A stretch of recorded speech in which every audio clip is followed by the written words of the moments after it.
प्यारे साथियों, महेश गुरुजी की क्लास में आपका वेलकम है। एक व्यूवर ने मुझसे कमेंट में पूछा कि sir active voice, passive voice और डायरेक्ट इनडायरेक्ट में क्या अंतर है। मुझे लगा इस पे वीडियो बनानी चाहिए क्योंकि बहुत सारे लर्नर्स को, बहुत सारे व्यूवर्स को इनमें कंफ्यूजन हो ही जाता है। देखिए, अगर इन दोनों टॉपिक्स को, हालांकि दोनों ग्रामर के बहुत इंपॉर्टेंट टॉपिक है, इन दोनों टॉपिक्स को आपने बहुत बार पढ़ा है, इन दोनों पे कमांड है, तो फिर कोई कंफ्यूजन नहीं होता, मतलब कोई मिक्सिंग नहीं होती। लेकिन शुरुआती स्तर में, जैसे आप 9th क्लास में पढ़ रहे हो, 10th क्लास में पढ़ रहे हो, 11th में पढ़ रहे हो, तो अक्सर होता क्या है, हमारे टीचर पहले पैसिव वॉइस पढ़ा दिया, फिर डायरेक्ट पढ़ा दिया, या फिर पहले ये पढ़ा दिया उसके बाद ये पढ़ा दिया। तो जब तक एक टॉपिक चल रहा है तब तक तो सब कुछ क्लियर है, उसके रूल्स मतलब हम अच्छे से बदल रहे हैं, सब पता है कि इसमें ये है, इसमें ये है। लेकिन जब दोनों को एक साथ पढ़ लिया, इसके बाद ये पढ़ लिया ना, तो फिर इनके रूल मिक्स हो जाते हैं। मतलब जैसे कि अब डायरेक्ट में टेंस चेंज होता है, हम नहीं करते, इसमें टेंस चेंज नहीं होता, हम कर देते, तो ऐसी गलतियां हो जाती हैं। लेकिन आज की वीडियो देखने के बाद आपसे कोई गलती नहीं होगी। हाँ यार, सबसे पहले मैं आपको ये तो बता दूं कि इनमें अंतर तो है, लेकिन एक बात इनमें कॉमन भी है, समान भी है। देखिए, ये दोनों ही टॉपिक हमारी बोलचाल में काम में आता है, यानी बात को कहने के तरीके हैं, अंदाज है।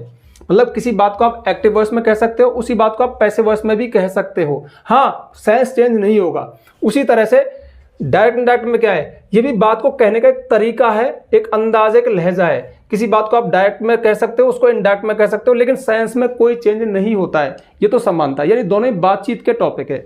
अब मेन मुद्दे पे आ जाता है कि आपको कंफ्यूजन क्यों होता है, और जिन जिन बातों पे कंफ्यूजन होता है उसका डाउट मैं आपको दूर कर दूंगा। सबसे पहले देखते हैं एक्टिव वॉइस, पैसिव वॉइस। जैसे ये सेंटेंस एक्टिव वॉइस में लिखा हुआ है, अब इसको मैं पैसिव वॉइस में चेंज करूंगा। फिर सेम सेंटेंस मैंने यहाँ पे डायरेक्ट स्पीच में लिया है, जैसे आई कैन स्पीक इंग्लिश और Rohan said to me I can speak English, यानी सेंटेंस वही है। तभी तो मैंने जानबूझ के लिया सेंटेंस, ताकि एक ही सेंटेंस आप देखो ना, मतलब ये तो बन गया पैसिव वॉइस और ये बन गया इसका इनडायरेक्ट। मतलब जब एक ही सेंटेंस को आप एक साथ देखोगे ना, पैसिव में भी इनडायरेक्ट में, तो कंफ्यूजन दूर हो जाएगा, आपको पता चल जाएगा कि इसमें तो ये है, इसमें ये है। तो शुरू करते हैं, आई कैन स्पीक इंग्लिश। तो ध्यान रखना, ये एक्टिव वॉइस है और पैसिव वॉइस हमेशा ऑब्जेक्ट से शुरू होती है। यानी ऑब्जेक्ट का मतलब है आई कैन स्पीक में बोल सकता हूं क्या, यानी वर्ब के जो बाद आता है या वर्ब से जो क्या या किसे पूछने पर आता है, ऑब्जेक्ट होता है। तो इसमें ऑब्जेक्ट हमारा इंग्लिश है। ठीक है, मैं पेन चेंज कर लेता हूं। ठीक है, तो देखिए, पैसिव वॉइस हमेशा ऑब्जेक्ट से शुरू होती है, तो इंग्लिश, उसके बाद में कैन रहेगा। लेकिन पैसिव वॉइस में कोई चीज बाहर से आती है, यानी एक हेल्पिंग वर्ब और आती है, एक तो होती है लेकिन एक और आती है, तो इंग्लिश कैन बी। ठीक है, उसके बाद में पैसिव वॉइस में स्पीक फर्स्ट फॉर्म में हमेशा थर्ड फॉर्म आती है, spoken. English can be spoken by me, इसका मतलब है इंग्लिश मेरे द्वारा बोली जा सकती है। जो मैं कह रहा था ना, सेंस चेंज नहीं होता। मैं अंग्रेजी बोल सकता, आई कैन स्पीक इंग्लिश, मैं अंग्रेजी बोल सकता हूं। English can be spoken by me, अंग्रेजी मेरे द्वारा बोली जा सकती है। अब भी बात वही है, अब भी बात वही है, बस बात को कहने का एक अंदाज बदल गया, एक तरीका बदल गया। जैसे मैं अंग्रेजी बोल सकता हूं, यहां पे मैंने प्रेफरेंस दिया, मैं क्या कर सकता हूं, तो मैं कौन है, आई, सब्जेक्ट। सब्जेक्ट को प्रेफरेंस देते हैं एक्टिव वॉइस में, जबकि पैसिव वॉइस में प्रेफरेंस दिया जाता है, प्राथमिकता दी जाती है, इंपॉर्टेंस दिया जाता है ऑब्जेक्ट को। इंग्लिश मेरे द्वारा बोली जा सकती है, मैं इंग्लिश से वाक्य को शुरू कर रहा हूं। तो सबसे पहली बात तो कि आप ऑब्जेक्ट से सेंटेंस शुरू करेंगे। और देखो, ये तो खैर हो जाता है, मुझे पता है, लेकिन जो कैन है ना, अब कैन इसमें बदला नहीं, कैन जो की त्यों रहा, कोई चीज बाहर से आई। अब कैन क्या है, मॉडल, मॉडल वाले सेंटेंस में बाहर से क्या आता है, बी आता है, कैन बी। और पैसिव वॉइस में हमेशा थर्ड फॉर्म तो आती है, तो English can be spoken by me. अब सेम सेंटेंस को हम यहाँ पे डायरेक्ट स्पीच से इनडायरेक्ट में चेंज करते हैं। तो देखिए, रोहन सेड टू मी, ये सिंपल सेंटेंस है, तो रोहन सेड टू को टोल्ड में चेंज करेंगे। अगर ये इंट्रोगेटिव होता तो यहाँ पे मैं आस्क्ड में चेंज करता, तो रोहन आस्क्ड मी, रोहन ने मुझको बताया।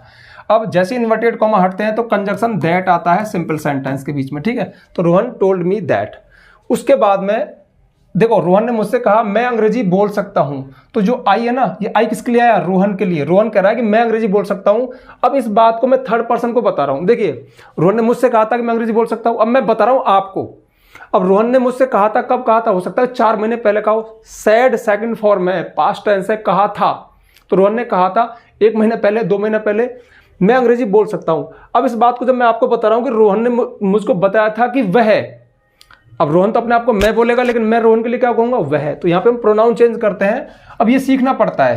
देखो, बोलने में तो आराम से आ गया कि ही आ गया, लेकिन जब एग्जाम में बैठे और एग्जाम्पल सामने आता है ना, तो इनको कैसे चेंज करते हैं, इसमें मैंने बहुत शानदार वीडियो बना रखे हैं, आप जाकर देख लेना।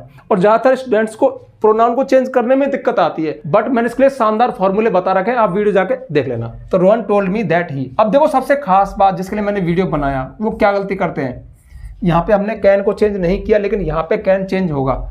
एक मिनट, ये थोड़ा सा ठीक कर दो इसको।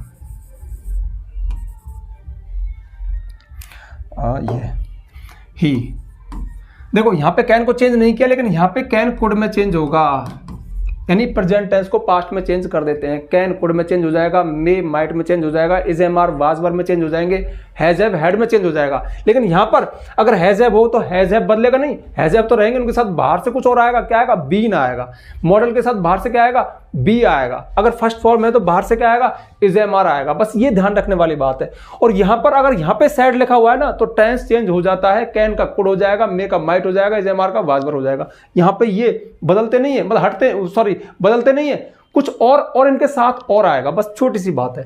तो Rohan told me that he could बस स्पीक इंग्लिश।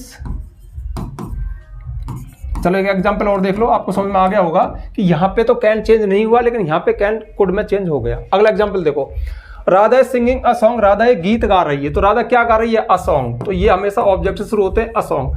अब देखो इज, अगर ये होता इसमें तो इस वाज में, पर है यार अभी तो बता दूंगा ना, जल्दी क्यों कर रहा हूं। अ सॉन्ग, इज चेंज नहीं, मतलब इज रहेगा, लेकिन बाहर से कोई चीज और आएगी। अब जब इज एम आर होते हैं और कंडस्टेंस होता है तो बाहर से बीइंग आता है, बस ये ध्यान रखना। तो इज बीइंग, अब बीइंग मैंने एक्स्ट्रा लगाया, बस ये थोड़ी सी बात ध्यान रखो, इज बीइंग। और सिंग, देखो यहाँ पे चाहे आईएनजी फॉर्म हो, थर्ड फॉर्म हो, फर्स्ट फॉर्म हो, सबकी यहाँ पे थर्ड फॉर्म चेंज होगी, क्योंकि पैसिव वॉइस में थर्ड फॉर्म लगती है। अ सॉन्ग इज बीइंग संग, ठीक है। एक गीत गाया जा रहा है बाय मी, मेरे द्वारा, sorry by Radha, by Radha.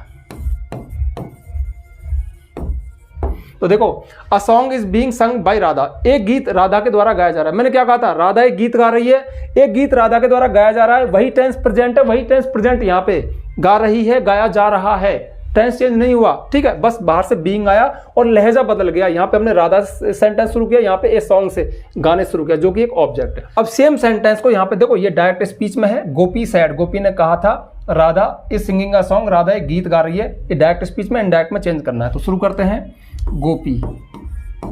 अब देखो सैड टू हो तो टोल्ड में चेंज करते हैं, लेकिन सैड का सैड रहता है, गोपी सैड, कंजक्शन सिंपल सेंटेंस है, दैट आएगा।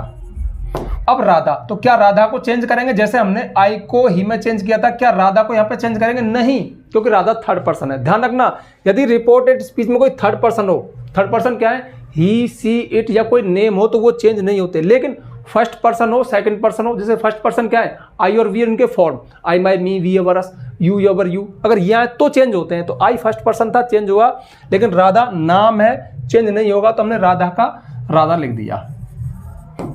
अब उसके बाद में देखो टेंस, यहाँ पे इज आ रहा है तो ये पास्ट में चेंज होगा, Radha was singing a song. अच्छा हल्का सा बता दूं कि टेंस चेंज क्यों होता है, ये इसलिए होता है, देखो